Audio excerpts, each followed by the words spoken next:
Ce shiur est dédié pour l'élévation de l'âme de Avraham Nino ben Regina Zochron Levracha. Alors, on pose la question ici, comment faire rayonner sa Torah?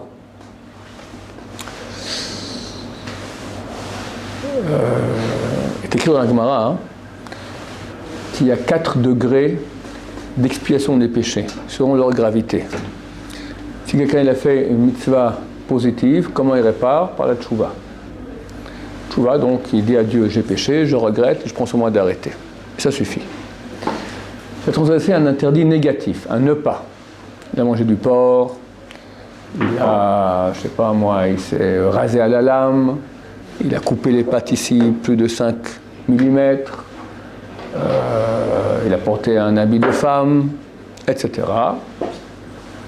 Là, il faut 2 choses pour réparer. La tchouva suspend, mais pour qu'il y ait expiation totale, il faut aussi Yom Kippour. Tchouva et Yom Kippour. Transgresser un interdit grave, c'est-à-dire qui est sanctionné soit par la peine capitale à l'époque du temple, ou le karet, le retranchement de l'âme. Il faut 3 choses pour qu'il y ait expiation totale. Tchouva, Kippour et Ashwa, ou souffrance, ou étude de Torah assidue. Et il y a un 4e niveau qui, lui, n'est réparable ni par la tchouva, ni par la... Il faut et la tchouva, et Kippour, et les souffrances, ou l'étude de Torah assidue, mais ce n'est pas suffisant pour se vraiment expier. Il faut qu'il y ait la mort. C'est quoi? Chilul Hashem. Profaner le nom de Dieu. C'est-à-dire qu'un juif représente Dieu. Même dans le nom juif, Yehudi, Yehudi, comment on écrit Yehudi? J'écris un verbe pour vous. Yud, Hey, Vav, Daled et Yud. Donc si je prends le Yud, je mets dans le Daled, en bas, ça fait la lettre Hey. Ça fait le nom de Dieu, Yud Kevavke. Ou bien autrement, on vient de la tribu de Yehuda. Yehuda, c'est aussi Yud Kevavke avec la lettre Daled. Daled entre la dernière et l'avant-dernière lettre. Parce que la dernière lettre, c'est la Shrina. Daled, c'est aussi pauvre. Elle est pauvre, elle est délaissée, elle est en exil. On représente la volonté de Dieu dans le monde, la manifestation de Dieu dans le monde. D'où la grande haine de beaucoup de gens contre le peuple d'Israël, viscérale, anormale, irrationnelle, parce que ça provient en fait de gens qui sont enracinés dans le mal et par définition ils ont la haine de Dieu. Donc nous représentons Hachem. Et c'est extrêmement lourd à porter, c'est une grande responsabilité. C'est pour cela que la sanction est extrêmement grave. Maintenant tu profanes le nom de Dieu, ça veut dire tu te comportes mal. Les gens disent regardez un juif qui ment, un juif qui vole, un juif qui ne se comporte pas comme il faut, qui crache par terre avec ce que j'en sais. D'accord, c'est pas interdit en soi de cracher par terre, mais ça se fait pas. Qui double, qui conduit pas comme il faut, qui brûle un feu rouge, etc., qui passe sur le passage à piéton au feu rouge. Les gens vont dire ah, regardez un juif comme il ne se comporte pas comme il faut. Et que le juif représente Hachem, alors quelque part tu entaches le nom de Dieu. Comment on peut réparer une chose pareille? Toute la raison pour laquelle nous avons été créés, c'est marqué, il y a un verset dans Isaïe, tout ce que je l'ai créé pour ma gloire. Dieu n'a pas besoin de gloire. Mais quand son nom et sa gloire est manifestée sur terre, ça amène beaucoup de bien dans le monde. Dieu veut se manifester pour notre bien. On empêche cela. On empêche quelque part, donc on entache Hachem. C'est une chose qui est extrêmement grave. Maintenant, le Rabbeinu Yonah écrit qu'il y a une autre façon aussi de réparer le Chilul Hashem, la profanation du nom de Dieu, c'est par le Kiddush Hashem, sanctifier le nom de Dieu. Et cela fait rayonner sa Torah. Quand quelqu'un va se comporter d'après la Torah, comme il se doit, forcément, assez rapidement, il commence à rayonner, à illuminer, il devient un exemple. Il ne s'énerve jamais. On lui parle en criant, il reste calme. Il répond gentiment avec un sourire. C'est beau, c'est grand, c'est noble. On sait si là il est honnête. Il ne va jamais mentir, il ne va jamais voler. On peut lui prêter de l'argent sans faire un contrat, sans témoin, on sait qu'il rendra quand il faut. C'est un type de confiance. C'est extraordinaire. Surtout aujourd'hui, aujourd'hui c'est la jungle. Plus tu magouilles, plus tu vas, c'est très dur de trouver quelqu'un d'honnête. Tout qu'on voit, un rayon de lumière sur Terre. Quelqu'un maintenant qui est honnête, c'est rare. Vous êtes d'accord avec moi, vous venez du monde, vous connaissez, c'est rare. Mais c'est beau, c'est grand. Si tous les juifs se comportaient comme la Torah le désire, mais c'est fini, ma chère serait là. Les gens, un juif, on sait, un juif, on peut faire confiance, aucun problème. On peut acheter chez lui, on sait qu'on ne sait pas magouiller, on sait qu'il est honnête, on t'appelle un plombier, il est juif, ça va, il fait pas des magouilles. D'accord, tout. Donc notre comportement, surtout dans la relation avec l'autre. C'est clair que tu es chômeur Shabbat, tu fais tes prières, tout ça, c'est très important, ça t'aide à te sanctifier.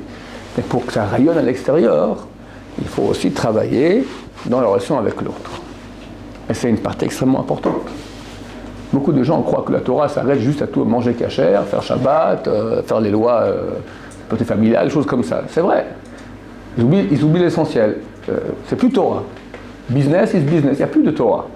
Le Rav Israël Salant raconte, ça c'est un des grands du Moussar, qui mettait beaucoup l'accent là-dessus. Il a dit qu'un jour, un shochet, un égorgeur rituel est venu le voir, il lui a dit « Je crois que je vais arrêter mon métier, je commence à vieillir, j'ai la main qui tremble, j'ai peur de rendre une bête non cachère.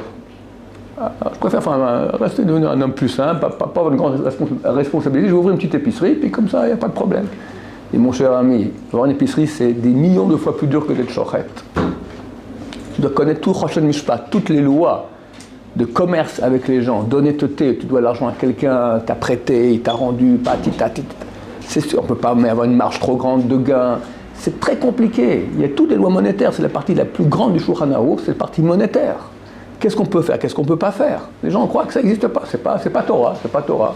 C'est pas géré par la Torah. J'ai un problème avec un voisin, je fais un procès. La Torah interdit de faire un procès. Quand on fait un procès à un bédin, un tribunal rabbinique, c'est extrêmement grave d'intenter un procès à un autre juif. Un non-juif, tu n'as pas le choix, tu vas être obligé de faire un procès chez les non-juifs. Mais un autre juif, c'est complètement interdit, parce que la loi, même donc française, allemande ou anglaise, c'est clair, mais même israélienne, elle n'est pas basée sur la Torah, elle est basée sur une sorte de mélange de la loi turque, ottomane, donc ottomane, turque, anglaise, et quelques Israéliens non religieux qui ont inventé des lois comme ça leur disait, d'accord? Tout à fait non compatible avec la Torah, donc c'est du vol. Donc il y a une façon d'être qui est extrêmement importante. J'ai dit auparavant cracher. C'est marqué dans la Torah que on sera jugé sur toute chose cachée. Quoi, une chose cachée? Les choses qui sont dévoilées, ce que la Torah interdit, les choses cachées que la Torah n'a pas interdit, mais néanmoins tu as fait du mal à ton prochain. Tu as craché par terre, sous votre respect, d'accord, mais un crachat pas beau. Quand quelqu'un passe dans la rue, burk. Ce burk-là que tu l'as dégoûté, ça compte pas? Ça compte? Ça compte? Bien sûr que ça compte. Quelqu'un qui fait attention à son prochain. Et là, l'ambiance en communauté à l'Yeshiva, c'est l'école la meilleure, d'accord. Facilement on peut s'énerver avec quelqu'un, rester calme. Un veut ouvrir la fenêtre, l'autre veut la fermer. Un prend sa douche à 1h, quelqu'un il veut se lever au net, il met son réveil à 6h et il réveille tout le monde. Il veut étudier la nuit, il met sa lumière, ça embête tout le monde. Il y a une vie en commun. Quelqu'un écoute de la musique qu'on ne peut pas écouter, ça rend tamé l'âme des autres. Donc voilà, je vous dis, la vie en communauté nécessite maintenant de faire attention à l'autre, et c'est difficile. Et comme j'ai fait l'autre jour un cours sur l'ego, d'accord, sur le couple, c'est l'école nécessaire. La meilleure école pour la vie de couple, c'est à la yeshiva, où on vit avec les autres. Tu n'es pas tout seul dans la chambre, tu fais ce que tu veux, quand tu veux. Quelqu'un qui honore ses parents. Quel kiddush Hashem. Ça existe ça dans le monde à côté de chez nous? Pas du tout. Ou bien c'est des copains, ou pire. Le père rentre, on se lève. On ne dit jamais non à son papa ou non à sa maman. Les gens voient ça et disent je rêve. C'est ça, faire rayonner sa Torah. L'appliquer tout simplement, l'appliquer. La Torah dit c'est votre sagesse aux yeux des nations. Pourquoi elle dit ça? Parce qu'elle comprend que c'est une sagesse et qu'effectivement les nations n'ont pas ça. N'ont pas ça. Ils essayent, il y a toutes sortes de copies qui ont été, tentatives de copies qui ont été faites, malheureuses tentatives de copies, d'accord, qui sont, que ce soit l'islam ou la chrétienté, d'accord, c'est des grands ratés. Je crois qu'il n'y a aucune religion au monde qui a provoqué autant de génocide que l'islam et la chrétienté. Aucune religion au monde n'a fait autant de morts que ces deux religions au nom du « aime ton prochain comme toi-même ». D'accord? Au nom de Dieu. Lamentable. Lamentable.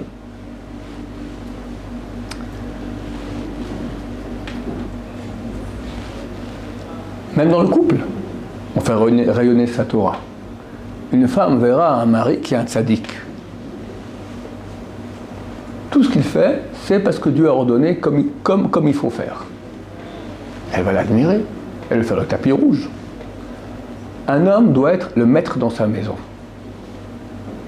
Les crétins croient c'est quoi le maître? Femme, donne-moi à manger. Je suis ton maître, d'accord? Elle va lui dire, va te faire voir, d'accord? On va me balader. Mais si au contraire, lui, il est exactement comme la Torah dicte, c'est quoi? C'est quoi un homme? C'est quoi un homme? Dans la Hamida, on dit Hakel, Hagadol, Hagibor, Banora. C'est un verset que Moshe Rabbeinu a dit dans Sefer Dvarim. Le Dieu grand, puissant et qui inspire la crainte. Les prophètes sont venus et ont répété la même phrase que Moshe Rabbeinu, mais ils ont escamoté. Premier, il a dit Hakel, Hagadol, Hagibor. Il a enlevé le mot Nora. Après l'autre, il a enlevé le mot Gibor. Hakel, Hagadol. Ils ont dit pourquoi? Ils ont dit les peuples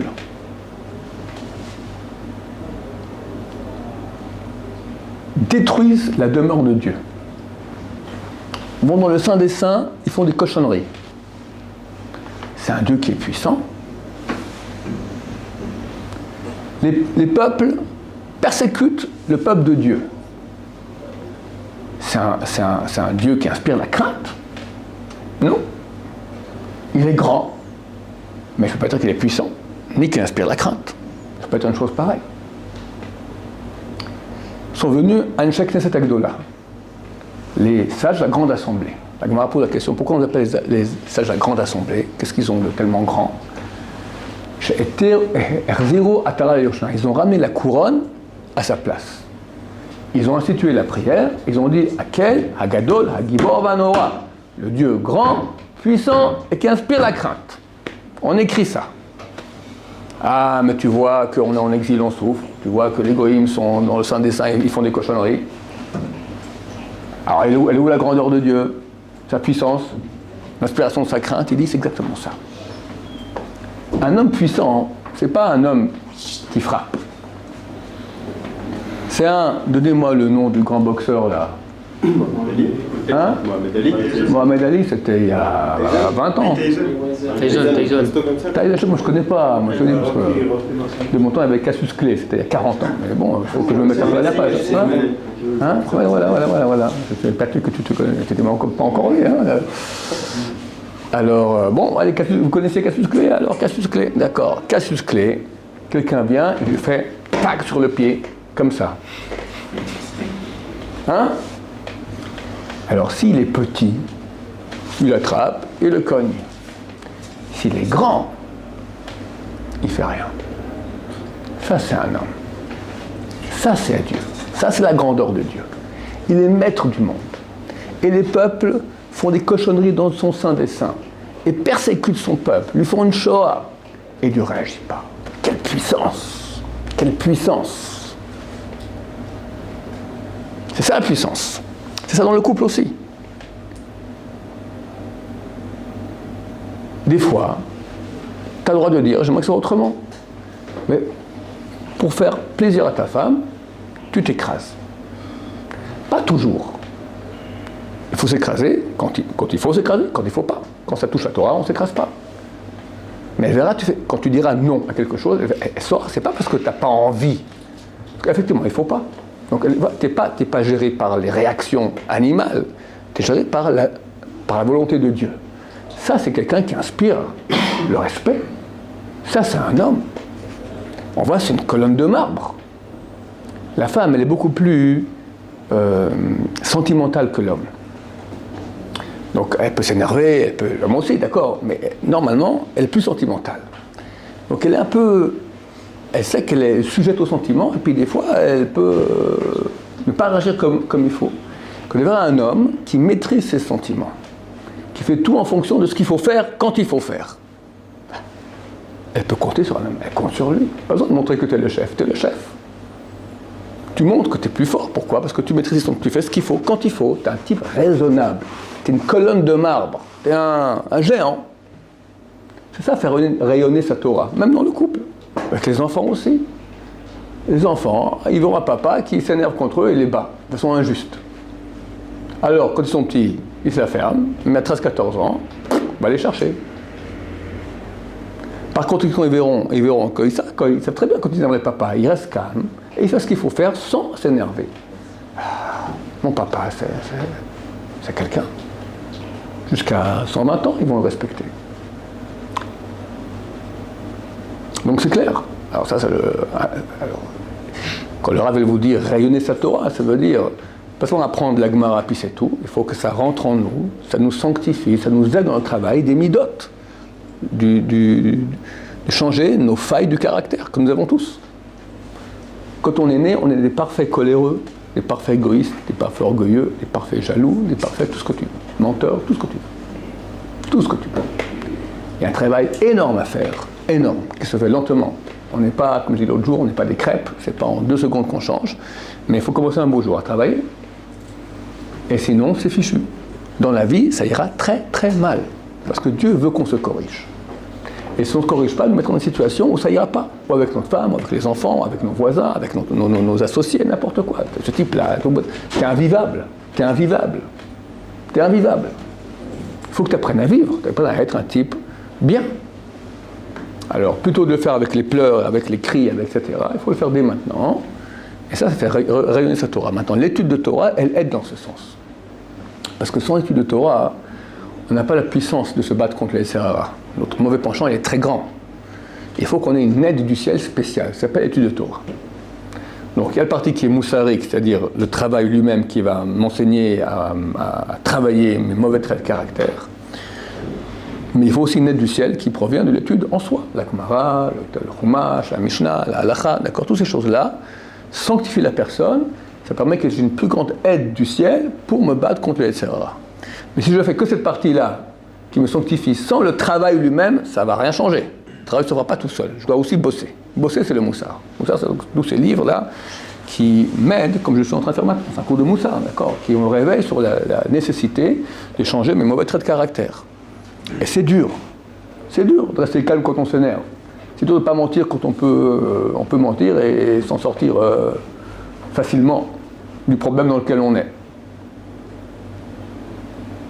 Mais ce que Dieu nous demande, et là on devient un exemple pour toutes les nations, Bezrat Hashem. J'ai pris l'autre jour quelqu'un en stop. En stop. Oui.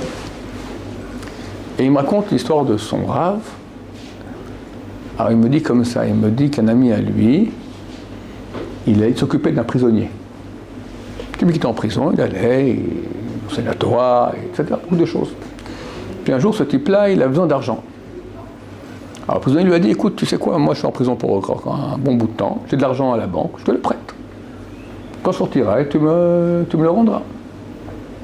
Non, c'est vrai que l'argent à la banque, bêtement, il fait 1,5% par année, il veut le prêter, il fait nous rendre ça comme ça.